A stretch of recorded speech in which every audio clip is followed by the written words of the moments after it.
Well, hey there, little buddy. It's been a while since the last episode. What the hell? Yeah, real long time ago. So I thought we could hang out and enjoy nature and answer some of life's toughest questions.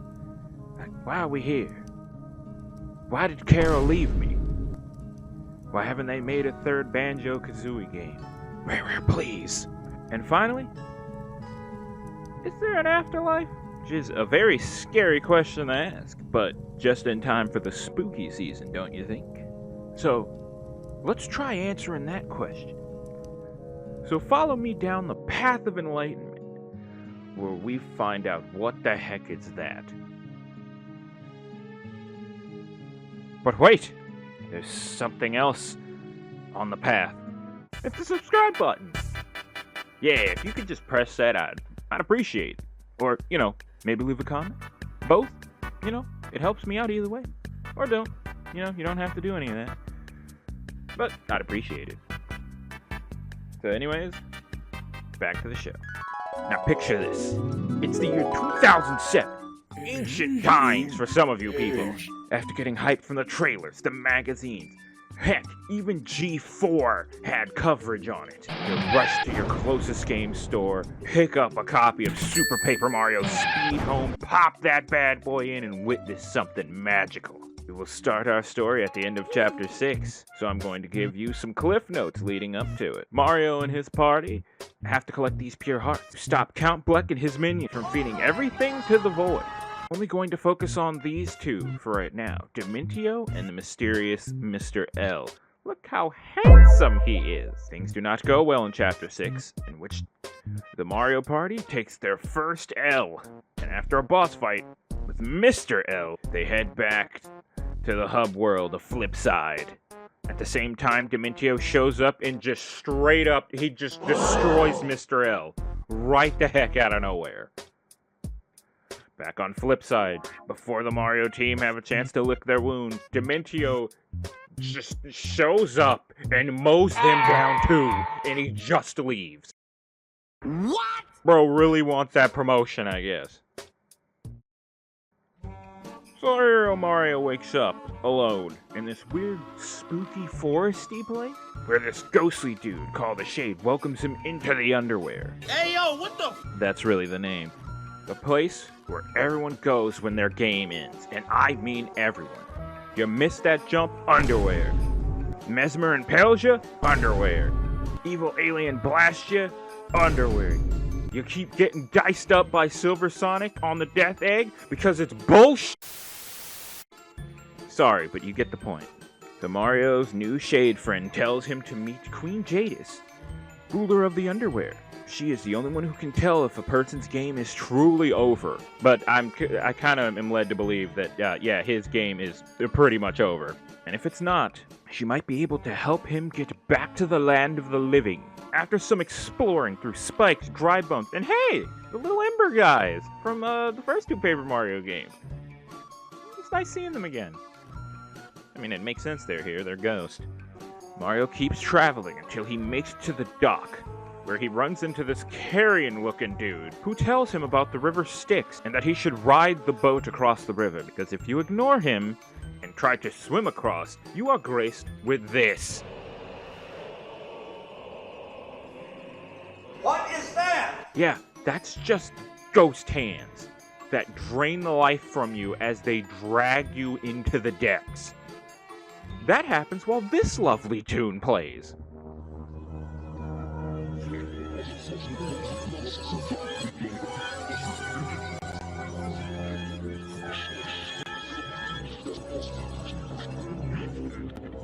Oh my god. And while I'm thinking about this, what the heck is up with Nintendo and creepy hands? This just did, actually. Apparently, they're called underhands, and they turn you into one if you stay in the river long enough. So have fun sleeping with that little tidbit, I guess. Once Mario crosses the river and finds a palace with these little imp-looking guys called Demon, I'm not kidding, they show Mario to the Queen, who tells Mario that he is alive. Yeah, because this seems totally survivable. Just walk it off, I guess. and that she can send him home if he helps find her daughter, Loveby. She also lets him know that a man in green fell into the river. Well, at least we know what happened to Mr. L, I guess. Now we're just going to fast forward to finding Lovely because not much is going on, and I really don't want to spoil too much of the story because this game's good, and I really recommend you check it out yourself. Except for the part where, it wasn't Mr. L that fell into the bottom of the river. It was Luigi. Huh? Wait, why is Luigi here? Oh well. The Mario brothers find Loveby and take her back to Jadis, where she sends them back to Flipside, where Mario reunites with the mascot character Tippy. The only problem is, Bowser and Peach are still missing. It's up to the Mario Bros and Tippy to head back to the Underwhere and check out this Underwhere road that Loveby mentioned and promised to guide them through. Now, the Underwhere road isn't really that much to look at. No, seriously, you can barely see anything there.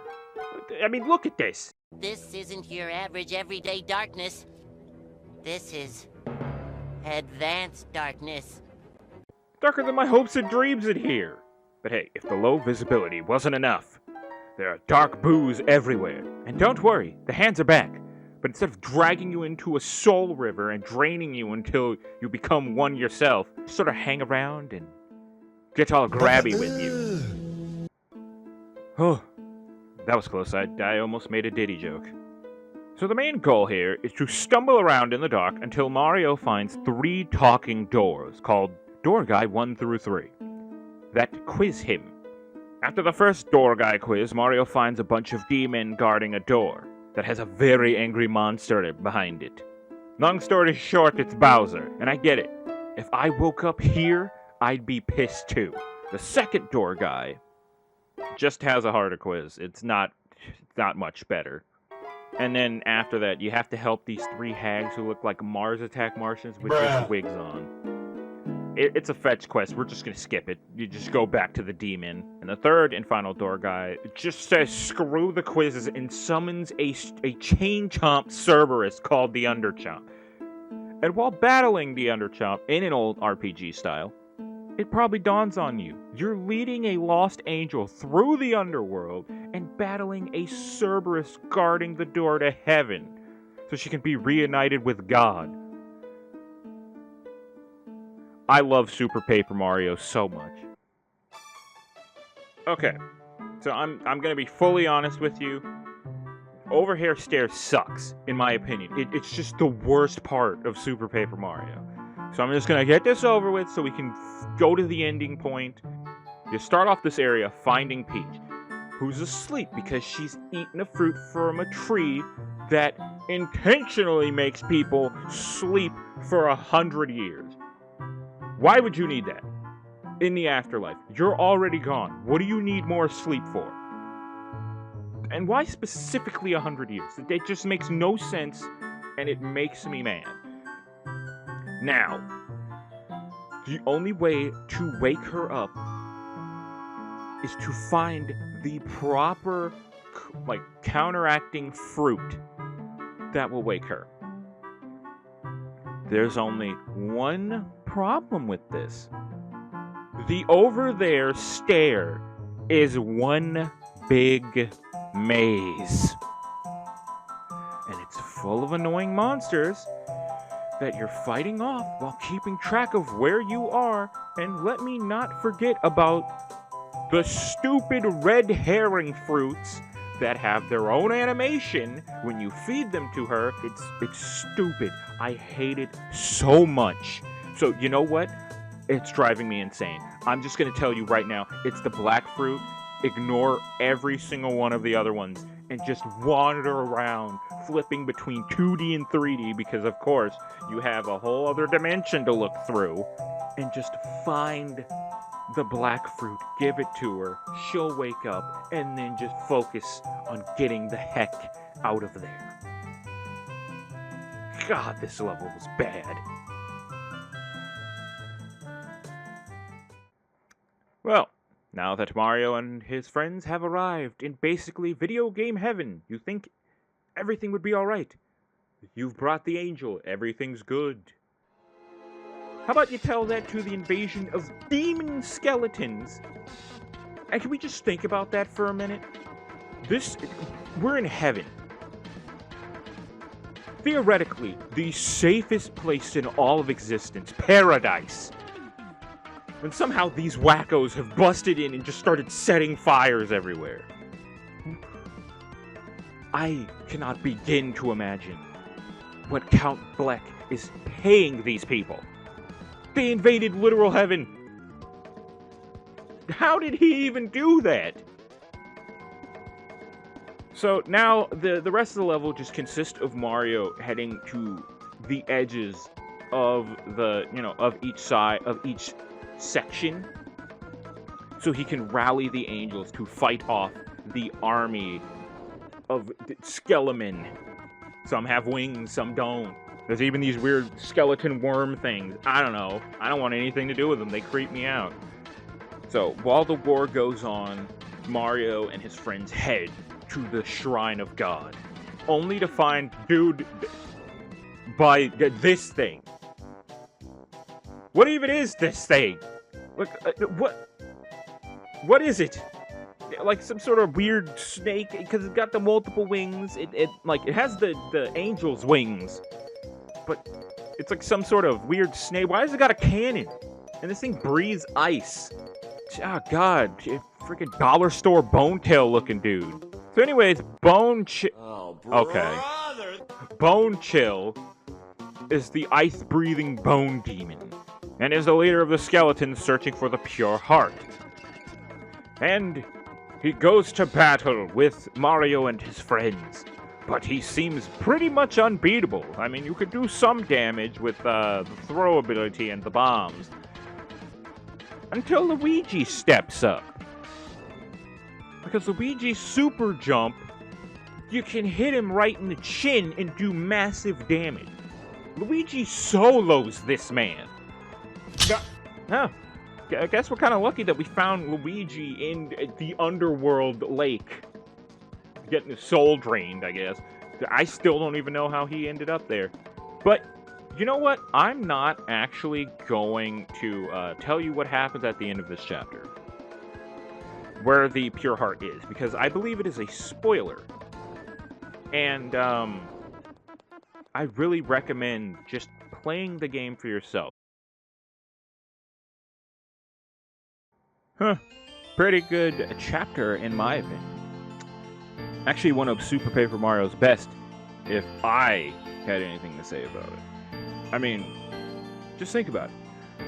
We went from good old H-E double hockey sticks to the not-so-safe haven of heaven. And along the way, we met all sorts of interesting and strange sights. Even if the overhead stare was mind-numbing, the rest of it was actually well done. You know, the story was great. Paper Mario's writing, always good, funny. You know, those little character quirks and all that, really good. You know, and even Bone Chill, as lame as that name is, gives this otherworldly feeling of he doesn't look like he belongs in either H-E double hockey sticks or heaven. But there are clues that he used to be like the angels. Maybe he got stuck down in double hockey sticks and mutated. Who knows? I don't think we'll know. We'll never know. You know, actually, going through this again, I realized something. The heck happened to Mr. L? Like, dude shows up, gets blown up by his own teammate, and he's just gone. And you know what? I think, you know, this is a good Halloween episode. So, I want to thank you all so much for watching. What the heck is that? If you like what you saw, leave a like, comment, subscribe, all that good stuff. Tell me what I did right, tell me what I did wrong in the comments. I know it's a bit of a shorter episode, but I have learned I hate typing. Also, with the other stuff that's been going on in my life, slowing this down significantly.